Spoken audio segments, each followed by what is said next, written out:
Assalamualaikum warahmatullahi wabarakatuh. Perkenalkan, nama saya Franciscus Devran Panjaitan dengan NPM 2341-2001, kelas akuntansi 23A. Baik, pada kesempatan kali ini kita akan membahas analisis pengembangan sistem. Jadi dalam tahap awal yang krusial dalam proses pengembangan sistem informasi, disinilah kebutuhan pengguna dikaji dan solusi dirancang secara sistematis sebelum sistem dibangun. Jadi sistem development analysis adalah proses untuk mengidentifikasi sebuah sistem untuk mengumpulkan informasi dan juga untuk menganalisis masalah pada sistem yang sedang berjalan untuk merancang solusi berbasis sistem informasi. Jadi selanjutnya yaitu tujuan utamanya itu membuat sistem yang efisien, efektif dan sesuai kebutuhan penggunanya. Itu pertama kita harus mengidentifikasi masalah, apakah yang salah atau bisa diperbaiki. Lalu ada studi kelayakan, apakah layak secara teknis, ekonomi, hukum dan operasional. Selanjutnya ada pengumpulan data seperti wawancara, mengobservasi, kuesioner, dokumentasi.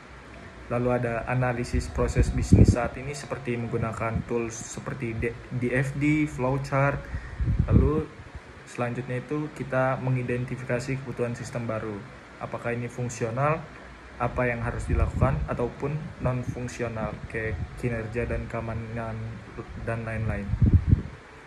Jadi tools dalam analisis sistem ini ada DFD atau data flow diagram, yang dimana itu menggambarkan sebuah alur atau data.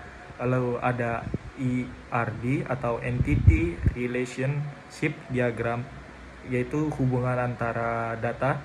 Lalu ada flowchart, yang dimana itu merupakan alur proses sistem.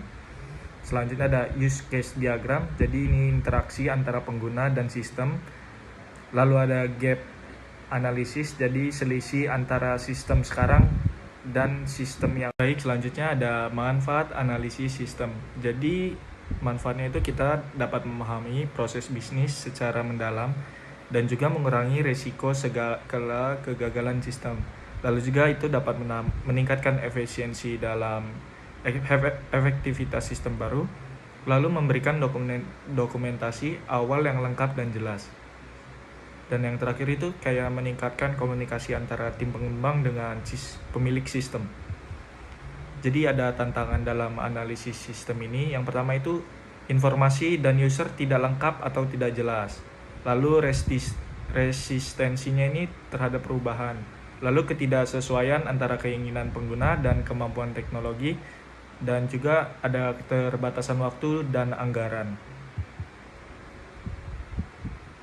Baik, untuk kesimpulannya, jadi analisis sistem adalah fondasi dari pengembangan sistem yang sukses. Dengan pemahaman yang kuat terhadap suatu masalah dan kebutuhan pengguna, tim dapat merancang solusi yang tepat guna. Analisis yang baik akan membawa pada sistem yang tepat, karena sistem yang efektif bukan hanya canggih, tapi juga sesuai dengan kebutuhan pengguna.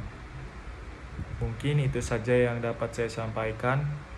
Apabila ada yang kurang maupun salah kata, mohon maaf, saya ucapkan terima kasih.